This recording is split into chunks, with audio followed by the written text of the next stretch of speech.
this podcast on the female reproductive system, we're going to talk about the uterus and the fallopian tubes, the so-called uterine tubes.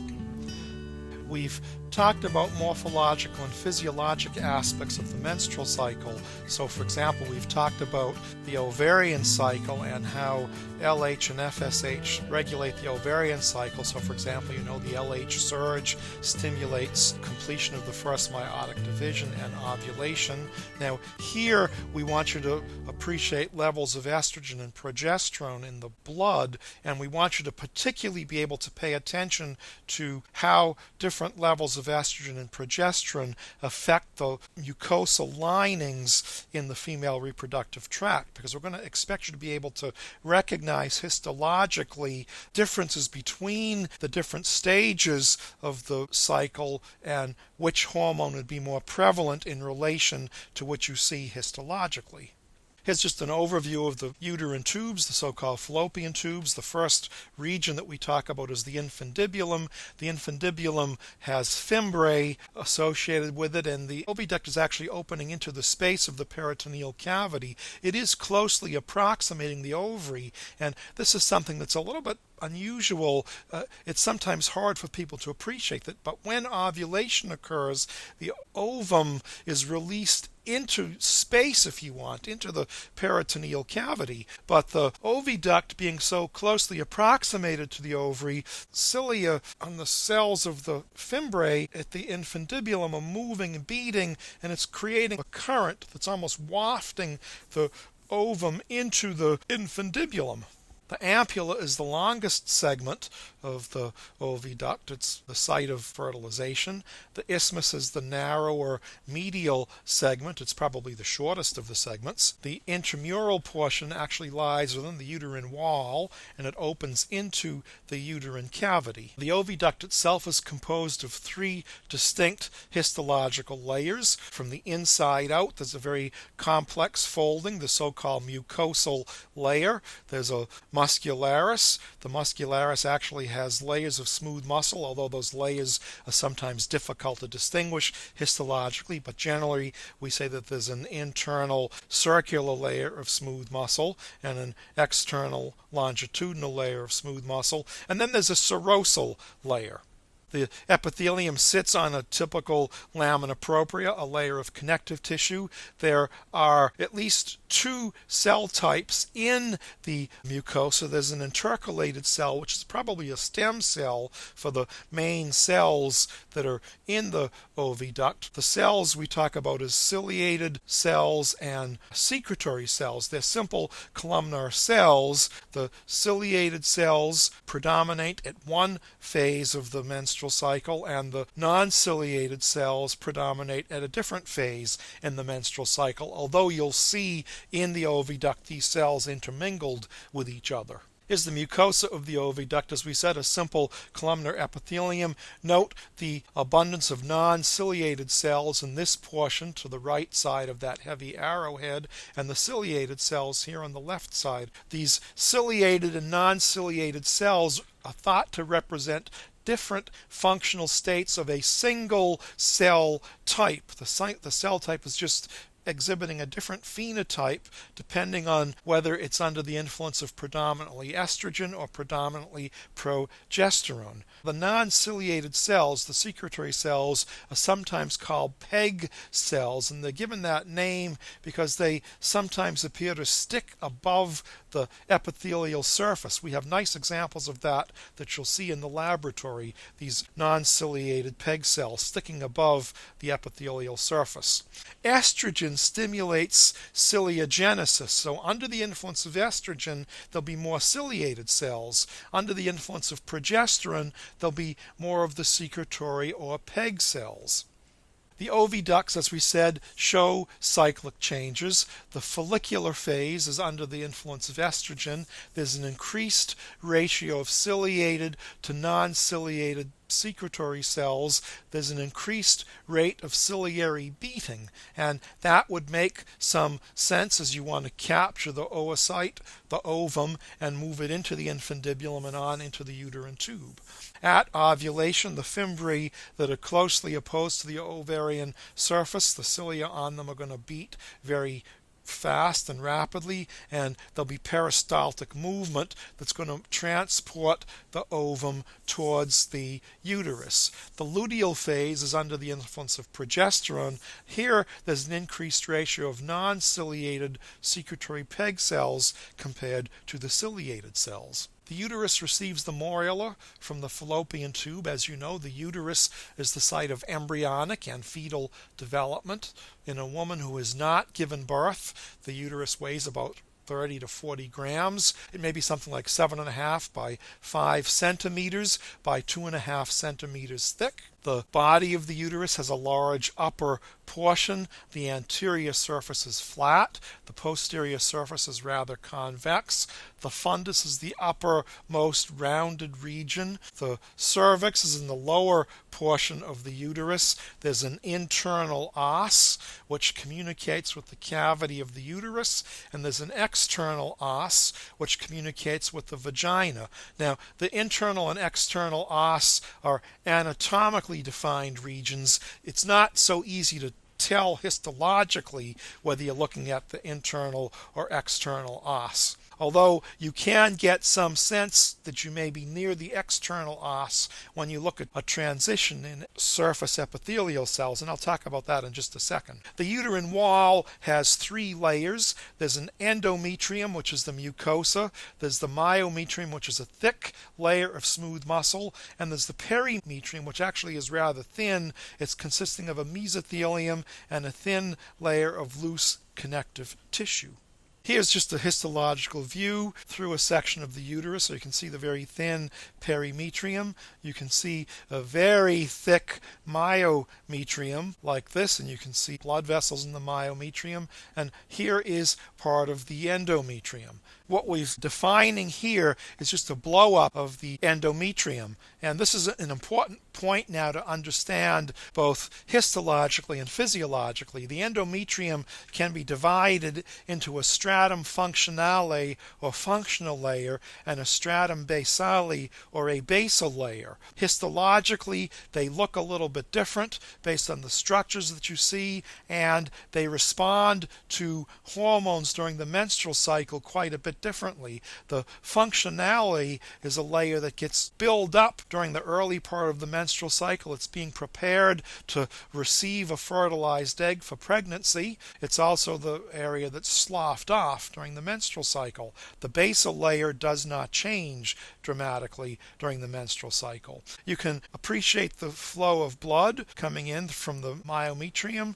You have these uterine arteries that branch into arcuate arteries, and then a radial branch which forms these straight arteries that are supplying the stratum basale. But from these arteries you also get spiral arteries that come up into the functional layer. Here, these arteries break down into large, we call them lacunae. They're just large spaces or sinuses that are very rich in blood. Here you can see the epithelium, and then you can see these uterine glands, which are invaginations of the mucosal surface. And these uterine glands can be very long and straight, and they can eventually branch into the stratum basale. The nature of these uterine glands is going to change dramatically during the menstrual cycle. The myometrium, 3 indistinct layers of smooth muscle. The smooth muscle structurally and functionally is a syncytium.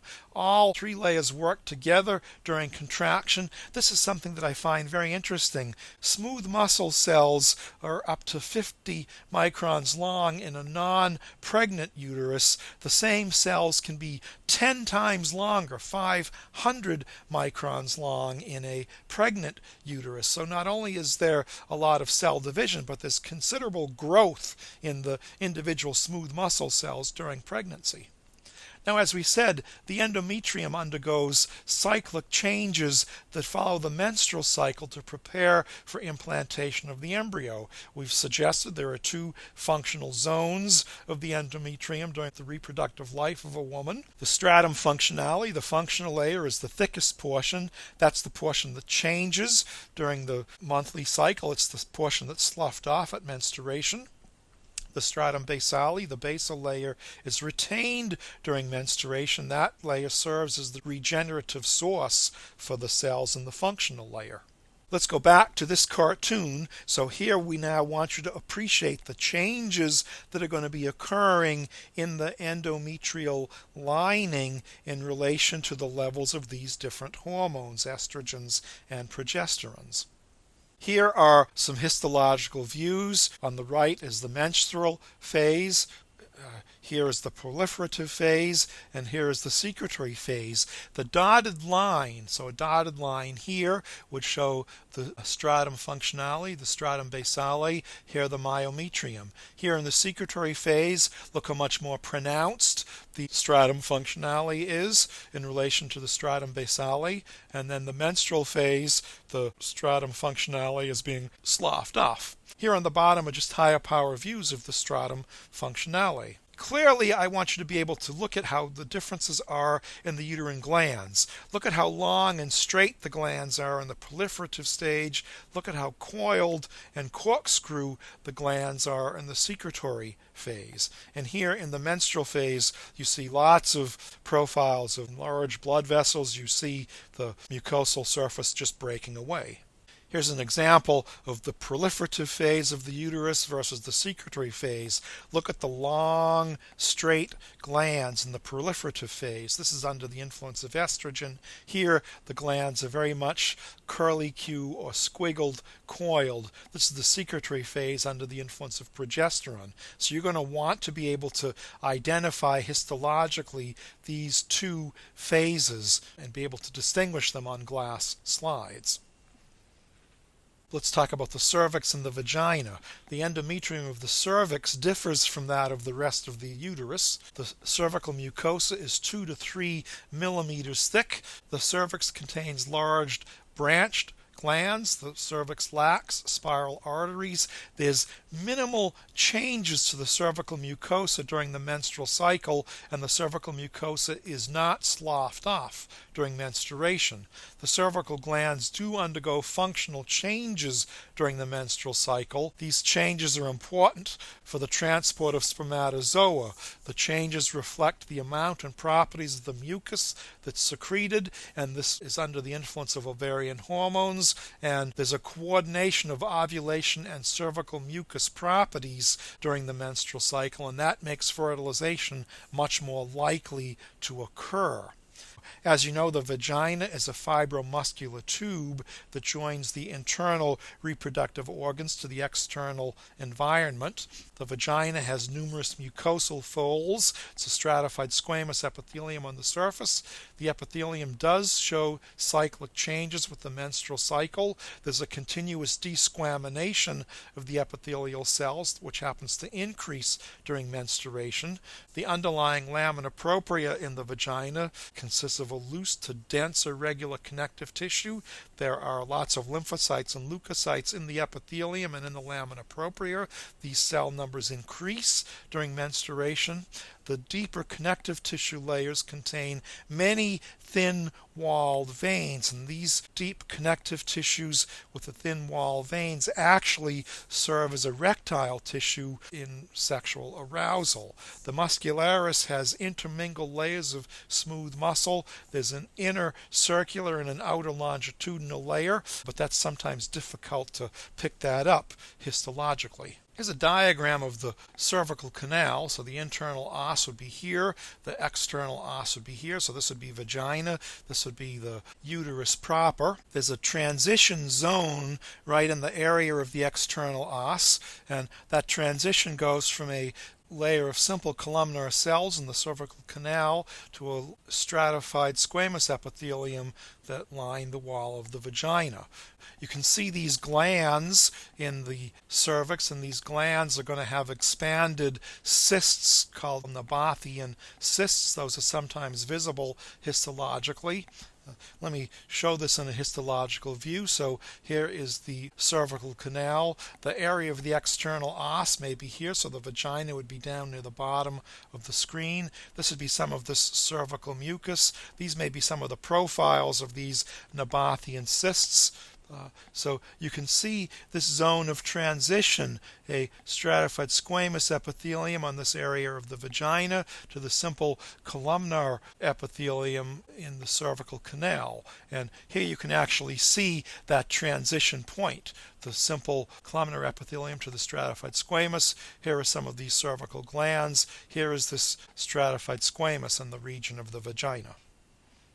And here is the vagina with a typical stratified squamous epithelium, just a higher power view of the mucosal surface. You can see lots of blood vessels in this connective tissue that's below the stratified squamous epithelium, and then a little bit deeper you can see some of the muscle layers. The cells are very large. Note they're not keratinized, so the nuclei appear all the way to the cell surface. The cells in the vagina are actually very large, and they are actually look like they've imbibed a lot of fluid. Metaplastic changes are common in the transition zone of the cervix. As you know, metaplasia is an adaptive and reversible change to an epithelium due to persistent injury. So here just shows simple columnar epithelium and then metaplastic stratified squamous epithelium that's occurring in this region of the cervical canal. In the cervix, metaplastic changes can be precancerous, as epithelial cells will get reprogrammed to follow new cell lineage pathways. Now, cervical epithelium tend to be constantly exfoliated into the cavity of the vagina, and that exfoliation forms the basis of the Pap test to screen for cervical cancer. And here is a normal Pap smear on the left and an abnormal Pap smear on the right. As you look at these two images, I wonder if you can tell the difference between the normal versus the abnormal Pap smears. Look at the normal smear. Look at the large flat epithelial cells and the very highly pycnotic nuclei. Look on the abnormal smear. Some cells have the pycnotic nuclei, but look at these other cells with very large expanded nuclei, suggesting that these cells could be precancerous. HPV infections are also relatively common. HPV is the most common sexually transmitted disease in the United States. It will infect the urogenital and anal areas of women and men. There are more than 40 different types of HPV virus. HPV targets dividing cells, hence the cervical mucosal epithelial cells are prime targets for this. Now, the images on these slides, you don't have to know this, but they're from in situ hybridization of a biopsy of cervical epithelium with a DNA probe to two forms of HPV that cause genital warts. I don't care that you know that. As we said, most HPVs do cause genital warts, but there are two types, HPV 16 and HPV 18 infections. These infections have a 70% risk of cervical cancer. They also can cause cancers in the anal area, in the vulva, and in the penis. So men are not immune to getting these HPV infections, and as a sexually transmitted disease, they may pick up the HPV from their partner. As you know, there have been recent developments of vaccines against HPV viruses, and it's good medical practice now to inoculate both young men and women against the HPV viruses.